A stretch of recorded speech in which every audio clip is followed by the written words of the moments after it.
Angin malam menyusup masuk melalui celah papan rumah, membawa bisikan yang aku tak faham. Aku berdiri kaku di depan jendela bilik arwah Tok Jah. Dah 2 malam berturut-turut aku dengar suara orang merintih dari arah tanah perkuburan lama di belakang rumah ni. Bila aku intai, cuma gelap. Tapi malam ni, aku nampak sesuatu. Susuk berjubah putih sedang berdiri di celah nisan. Diam, tak bergerak, seolah-olah menunggu. Langkah kaki aku bergetar bila turun dari rumah menuju ke belakang. Bunyi rumput kering terhenyak di bawah tapak kaki terasa kuat sangat dalam sunyi malam ni.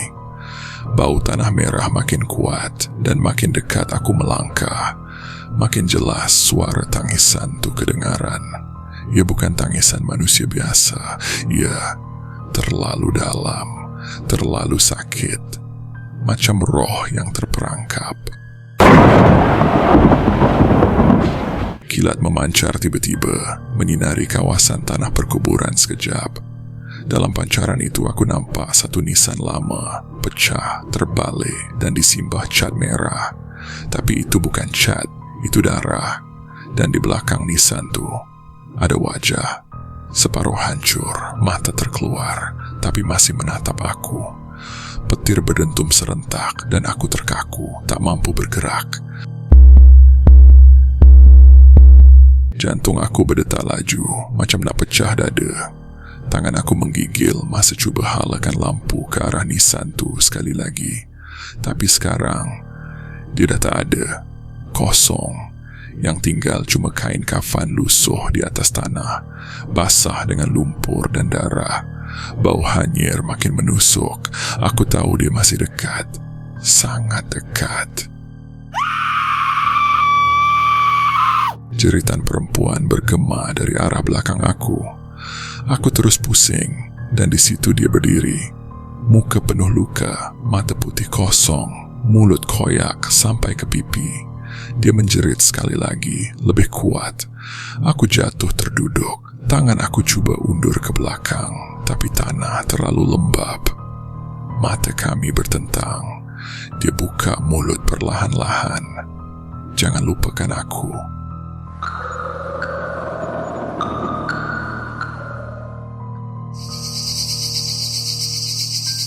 Petang tu, aku baru sampai ke kampung setelah hampir 5 tahun tak jejakkan kaki ke sini. Rumah arwah Tok Jah masih berdiri di atas tanah usang, dikelilingi semak yang makin menebal. Aku pandang keliling dengan rasa hibah. Banyak kenangan aku kat sini. Tapi yang buat aku balik kali ini bukan sebab rindu. Aku terima satu surat tanpa alamat pengirim. Hanya tulisan buruk yang berkata, "Dia belum tenang.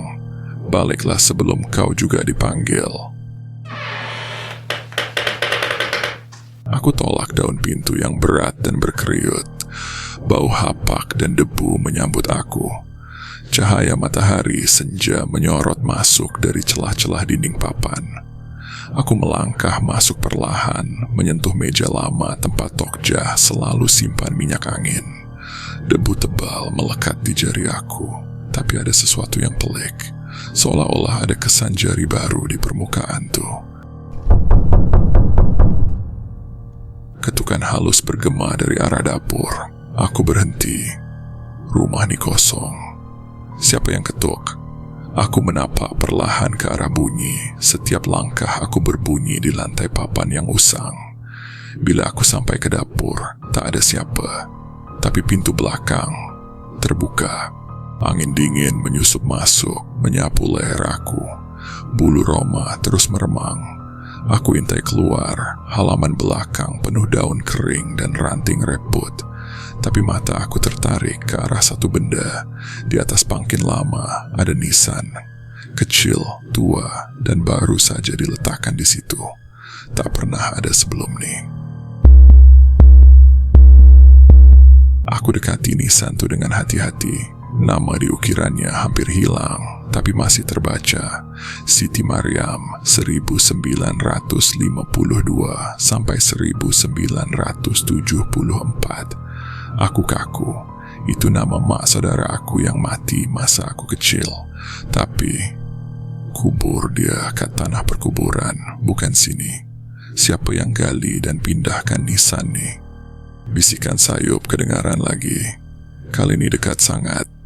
Aku menoleh ke kiri dan aku nampak dia. Dalam bayang-bayang di bawah pokok rambutan, sosok perempuan tua, bongkok, berkain batik lusuh. Wajah dia bukan manusia lagi. Matanya dalam dan hitam.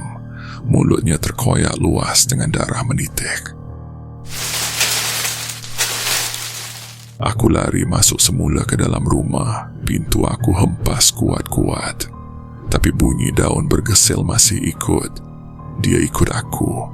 Aku sembunyi di balik tirai ruang tamu. Nafas tercungap-cungap.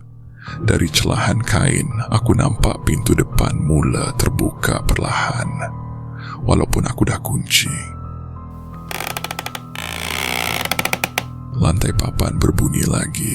Perlahan, satu demi satu. Ada sesuatu sedang berjalan dalam rumah ni. Aku tahan nafas. Tangan aku pegang erat kain langsir. Langkah tu berhenti betul-betul depan aku. Aku dapat rasa kehadirannya dan bau busuk mayat yang menusuk hidung. Perlahan-lahan aku dengar bunyi suara, humming lagu lama yang Tok Jah suka nyanyi masa mandikan aku kecil dulu. Tapi suara itu serak, berat, macam datang dari dalam perut bumi. Aku tak berani gerak. Tiba-tiba, tapak kaki aku terasa sejuk, basah. Bila aku tunduk, darah. Jeritan nyaring bergema dari arah tangga belakang. Aku terlompat dan berlari ke arah bertentangan.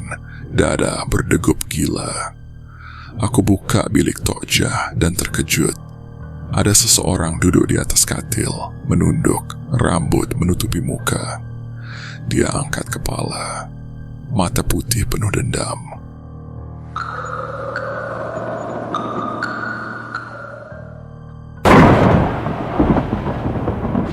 Malam tu, aku tak dapat lelap langsung. Setiap kali pejam mata, bayangan wajah Siti Mariam dengan mata putihnya menjelma dalam kepala aku. Aku bangun dan pergi ke ruang tamu. Lampu tak menyala. Aku duduk atas lantai, cuba tenangkan diri. Tiba-tiba aku dengar ketukan 3 kali, perlahan dari arah luar tingkap. Aku hampiri tingkap tu perlahan. Hujan turun lebat, membasahi laman. Aku tarik langsir sikit dan jantung aku hampir terhenti.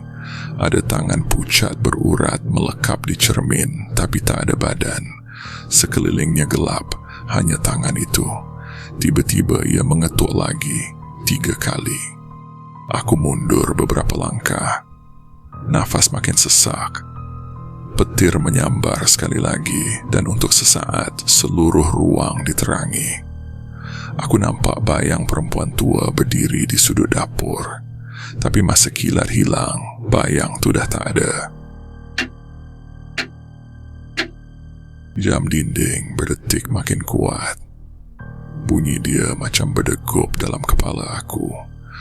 Aku cuba alihkan fikiran. Buka almari lama di ruang tamu, nak cari lilin. Tapi bila aku tarik laci paling bawah, aku jumpa gambar lama. Aku dan Siti Mariam, tapi wajah dia dari cakar keluar.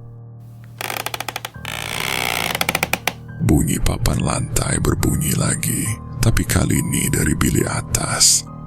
Aku ingat rumah ni kosong. Aku panjat tangga perlahan. Tiap anak tangga macam nak runtuh. Suasana makin berat, macam ada beban menekan bahu aku. Sampai atas, aku ternampak satu pintu bilik terbuka sikit. Lampu tak menyala, tapi ada cahaya malap dari celah pintu. Aku tolak perlahan dan bau busuk mayat menyambut aku. Di tengah bilik ada tilam lama. Dan di atasnya tubuh seseorang baring diam. Aku hampiri tubuh tu dengan perlahan. Kain batik lusuh menutupi seluruh badan. Aku hulur tangan, cuba tarik kain tu. Tapi sebelum sempat aku sentuh, kain tu bergerak sendiri. Perlahan dia bangun. Wajahnya tidak ada, rata, kosong. Aku terpekik dan terus lari turun. Nafas tercungap-cungap. Aku hampir terjatuh dekat tangga.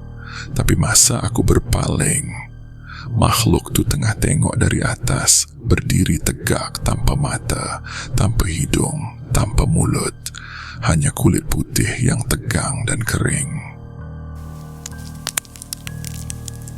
Aku sembunyi balik dalam bilik Tok Jah. Dinding kayu rasa makin sempit.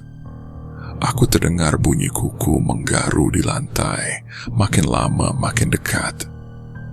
Aku tutup mulut sendiri, tahan suara dari terkeluar. Di celah pintu, bayangan kuku panjang, lalu perlahan. Dalam gelap tu, aku dengar suara nafas, berat dan dekat. Aku pusing perlahan, dan tepat depan aku, wajah dia, dekat sangat. Mata putih menyala, mulut senyum panjang sampai ke telinga. Aku tak sempat jerit, semuanya gelap.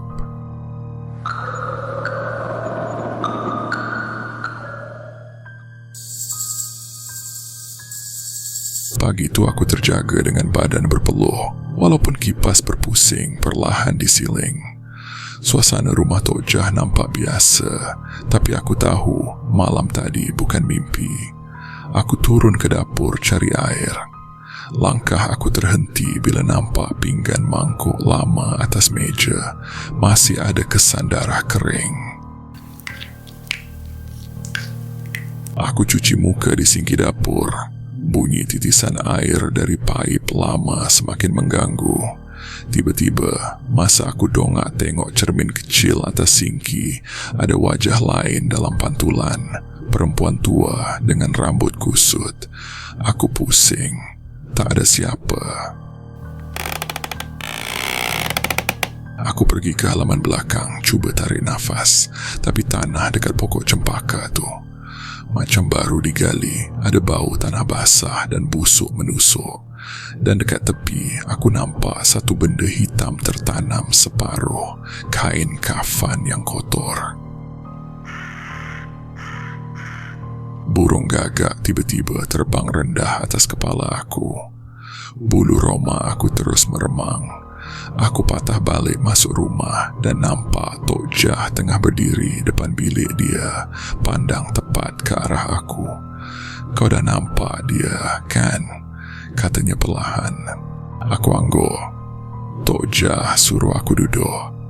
Dia buka almari lama dan keluarkan satu kotak kayu. Dalam tu ada surah Yasin yang dah kekuningan, segumpal rambut hitam, dan seutas gelang rotan. Dia tak tenang. Kau kena tolong dia. Petang tu, Tok Jah bawa aku ke tanah perkuburan lama hujung kampung. Tempat tu penuh semak, macam dah lama tak dijaga. Dia berhenti depan satu nisan kecil. Siti Mariam, katanya. Tapi nisan tu merah. Aku rasa kepala aku berpusing. Tok Jah mula baca ayat-ayat suci. Angin tiba-tiba bertiup kencang walau langit cerah. Aku nampak asap hitam keluar dari celah tanah, membentuk sosok tinggi, mata merah menyala, mulut sengit ke telinga. Tok Jah jatuh terduduk. Aku cuba tahan makhluk tu dengan ayat yang dia ajar tadi. Tapi suara aku serak, lidah terasa berat. Sosok tu mendekat, tangannya panjang dan jari berasap.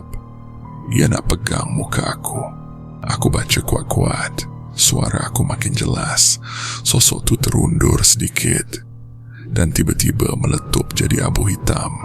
Tapi tanah kat bawah aku merekah, seolah-olah ada benda lain yang nak keluar.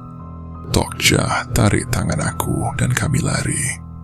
Masa toleh ke belakang, aku nampak nisan tu dah terbelah dua. Tok Jah kata, itu baru satu, dendam dia belum habis. Aku tahu malam nanti, sesuatu akan datang lagi.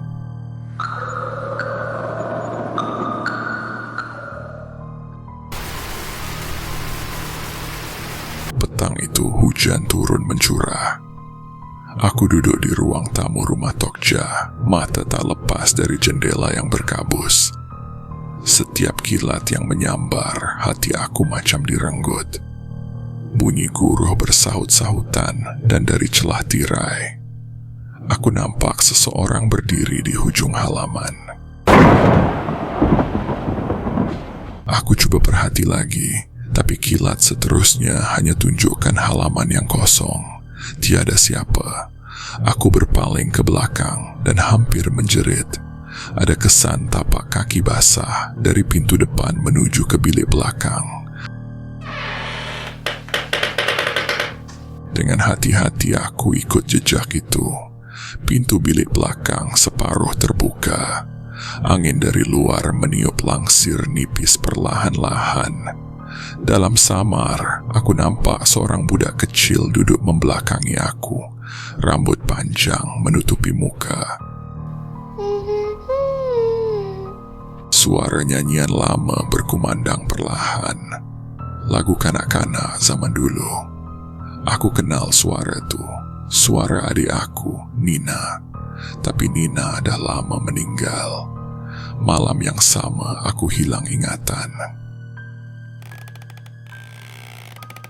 Aku cuba dekatkan diri. Nina. Budak tu pusing perlahan. Muka dia rata. Tiada mata, tiada hidung. Hanya kulit kosong yang menegang. Suara dia pecah macam radio rosa. Main dengan aku. Aku undur, terlanggar almari dan jatuh terduduk. Masa tu, Tok Jah muncul dengan sebotol air yasin. Dia siram ke arah budak tu. Jeritan kuat bergema dan sosok tu terus lenyap dalam asap putih.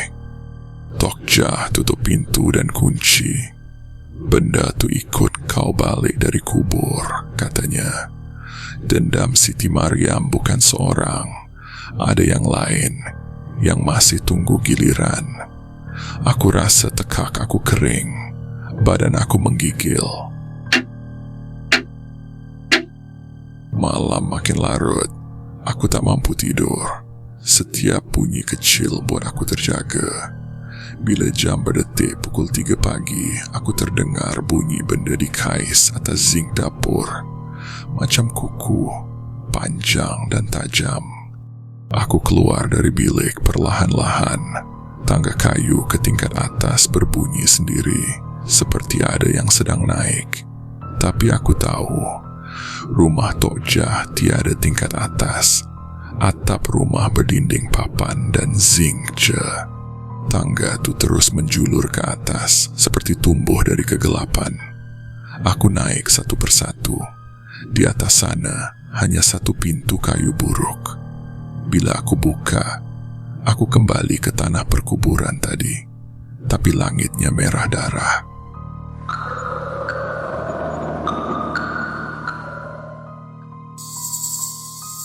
Malam tu sunyi betul. Bunyi cengkerik bersahut-sahutan di luar rumah Tok Jah. Aku baring di tilam nipis, mata tak boleh lelap. Terbayang lagi wajah budak perempuan tak bermuka itu. Tiba-tiba, angin sejuk meniup masuk dari tingkap yang tertutup. Rambut aku berkibar perlahan. Aku bangun dan pandang tingkap, berkunci tapi langsir melambai sendiri. Dari luar, aku dengar bunyi ranting patah. Aku jenguk melalui celah papan dinding. Ternampak kelibat seseorang merangkak laju di tanah, seperti binatang. Jantung aku berdegup kencang. Aku terus ke dapur cari air. Masa aku buka peti ais, ada wajah pucat tersembunyi di celah rak makanan. Mata putih melotot ke arah aku. Lampu dapur tiba-tiba berkelip dan padam. Dalam kegelapan, aku dengar suara bisikan. Giliran kau malam nih. Aku tak tahu suara itu datang dari mana. Aku terdengar bunyi air menitis. Di bilik air, paip bocor, tapi air yang menitis tu merah pekat. Macam darah, lantai pun dah bertakung. Pintu belakang rumah terhempas kuat. Aku lari ke ruang tamu dan nampak sesuatu berdiri di luar pintu kaca. Wanita bertelekung hitam, wajahnya hancur seperti terbakar. Tangisan halus kedengaran dari arah bilik Tokja. Bila aku masuk, Tokja tiada, tapi di atas tilamnya ada bungkusan kain kafan berlumur tanah merah, bergerak sendiri. Aku terdengar suara seperti orang mengaji, tapi makin lama makin sumbang, seolah-olah ditarik dari bawah tanah. Aku ikut suara itu ke belakang rumah, ke arah kebun pisang. Sampai di tengah kebun, aku nampak sebuah lubang besar, seperti kubur digali semula. Di tepinya, batu nisan patah dengan nama aku terukir samar di atasnya. Jeritan bergema dari dalam lubang itu. Tiba-tiba suasana jadi senyap, terlalu senyap. Seperti dunia terhenti. Telepon dalam tangan aku mula berbunyi sendiri. Skrin menunjukkan video aku sedang tidur di dalam lubang tadi. Tiba-tiba aku rebah ke dalam lubang tu, ditarik sesuatu. Sebelum pengsan, aku nampak sekilas wajah Nina, tapi matanya kosong dan mulutnya terkoyak sampai ke telinga. Aku terjaga terbaring dalam lumpur, nafas pendek-pendek. Cahaya bulan samar-samar menyinari kawasan sekeliling. Tiada siapa, tiada rumah, hanya nisan-nisan berdiri bisu di sekeliling aku. Dari jauh, aku dengar bunyi garawan. Tanah di depan aku terangkat perlahan-lahan. Dari dalamnya keluar tangan repot. Diikuti satu sosok mayat perempuan tua yang wajahnya mirip Tokja. Mayat itu merangkak ke arah aku. Mulutnya menggumam sesuatu, doa yang terbalik. Setiap kalimah yang disebut, tanah di bawah aku makin merekah dan panas. Di saat aku hampir ditelan tanah, loceng surau berbunyi sayup-sayup dari jauh. Segalanya membeku. Sosok itu berhenti. Matanya bergerak-gerak laju sebelum meletup jadi asap hitam. Aku pingsan. Bila aku sedar, aku dah berada semula dalam rumah Tokja, basah kuyup dan berlumpur. Tokja termenung di depan aku. Kau dah tengok kan, apa yang menunggu kalau dendam tu tak selesai? Aku hanya mampu angguk. Dendam Siti Mariam bukan sekadar gangguan, ia sumpahan. Dan sumpahan tu dah mula meresap dalam darah aku. Malam terus berjalan, tapi aku tahu esok belum tentu milik aku lagi.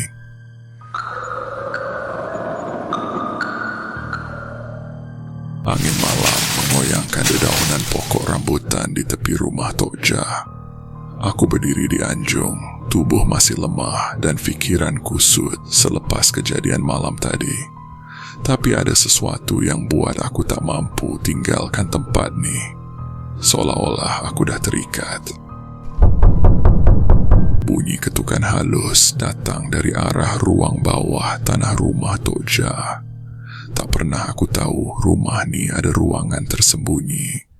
Ketukan itu berirama pelik, seperti rentak jantung yang sumbang. Tangga ke bawah basah dan licin. Cahaya lampu suluh aku hanya cukup menerangi beberapa langkah ke depan. Titisan air menitis dari siling, tapi kali ini warnanya hitam pekat dan berbau busuk. Di bawah ada sebuah bilik kecil. Lantainya dipenuhi lumpur dan tulang-tulang kecil, macam tulang ayam, tapi ada yang terlalu panjang. dan ada yang seperti tangan bayi. Langit mula berpetir di luar. Dalam pancaran kilat, aku nampak ukiran pelak di dinding, ayat-ayat yang tak pernah aku lihat, dan satu potret lama Tokja, tapi wajahnya diganti dengan tengkorak. Tiba-tiba, nafas hangat terasa di belakang tengkuk aku. Bila aku pusing, tiada siapa, tapi tapak kaki berlumur tanah basah jelas menuju ke arah aku. Nyanyian sayup dari suara tua bergema, suara Tokja, tapi dengan nada seperti menyumpah. Aku larikan diri naik semula ke atas, tapi anak tangga kini dipenuhi darah segar mengalir perlahan. Sampai di atas, semua pintu tertutup sendiri. Rumah Tokja berubah, dindingnya kini berlumut hitam, dan jam dinding berputar laju ke belakang. Masa sedang terbalik. Dari siling, tubuh Siti Mariam menjunam jatuh ke depan aku. Matanya berdarah dan tangannya memegang sesuatu. Seutas rantai leher aku yang hilang sejak kecil. Dia dekat. Nafas aku tersekat. "Kau anak siapa?" Dia tanya dengan suara yang tak sepadan rupa. Aku tak mampu jawab. Dalam cengkaman matanya yang berdarah, aku nampak refleksi, bukan diriku, tapi wajah Tokja muda dan memegang bayi yang digugurkan di bawah pokok rambutan itu.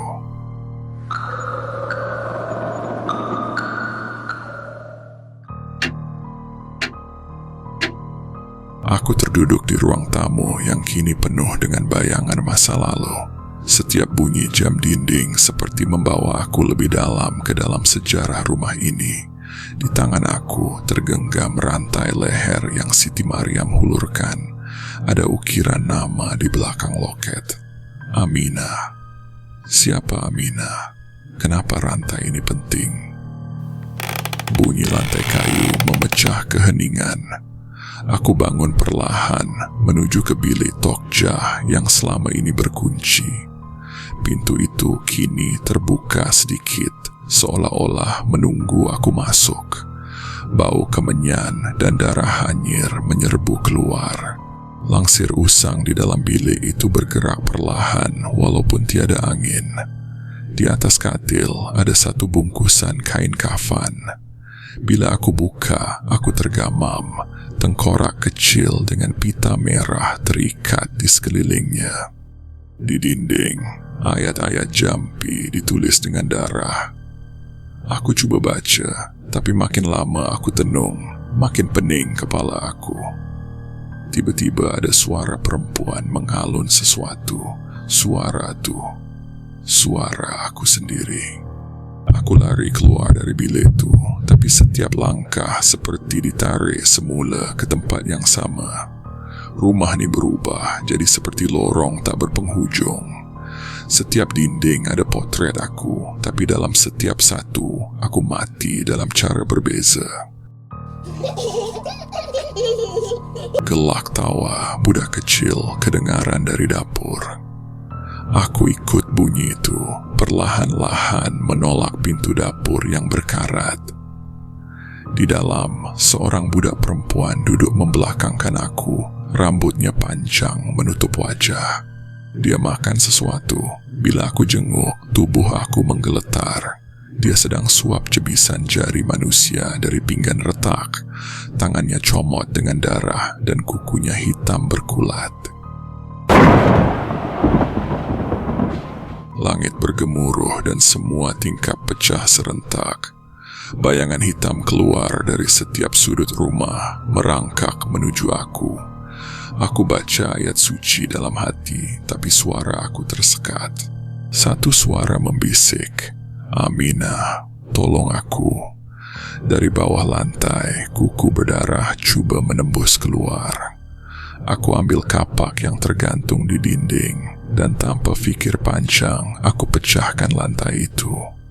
Lantai roboh, dan aku terjatuh sekali lagi ke ruang bawah tanah. Tapi kali ini, aku tak keseorangan. Siti Mariam dalam bentuk yang lebih hodoh dan berdarah menunggu aku. Kita belum habis, anak Tokja.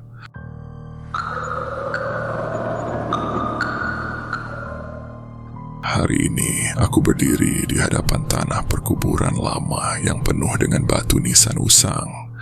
Rumput liar sudah menelan hampir separuh kawasan. Di bawah sebatang pokok besar ada satu nisan tanpa nama, retak dan bersimbah tanah merah baru. Aku letakkan loket kecil bertulis Aminah di situ. Angin mengusap wajah aku perlahan, tapi di balik suara angin tuh, aku dengar bisikan. Terima kasih. Suara perempuan, sayu, jauh, tapi familiar. Suara yang aku dengar sejak malam pertama mimpi nisan berdarah itu. Di kejauhan, aku nampak sekumpulan budak kecil berlari di antara kubur. Salah seorang dari mereka berhenti, pandang ke arah aku, dan senyum. Dia angkat tangan, melambai. Wajahnya seperti wajah Siti Mariam semasa kecil, tapi bersih, tenang. Aku baca Al-Fatihah perlahan. Hati aku lapang, walau luka lama masih berdenyut. Aku tahu dendam ini akhirnya ditamatkan. Tapi dalam hati kecil aku ada perasaan rumah itu belum benar-benar diam. Sebelum aku melangkah pergi, aku toleh sekali lagi ke arah nisan itu. Di situ, buat pertama kali, bunga melur tumbuh mekar.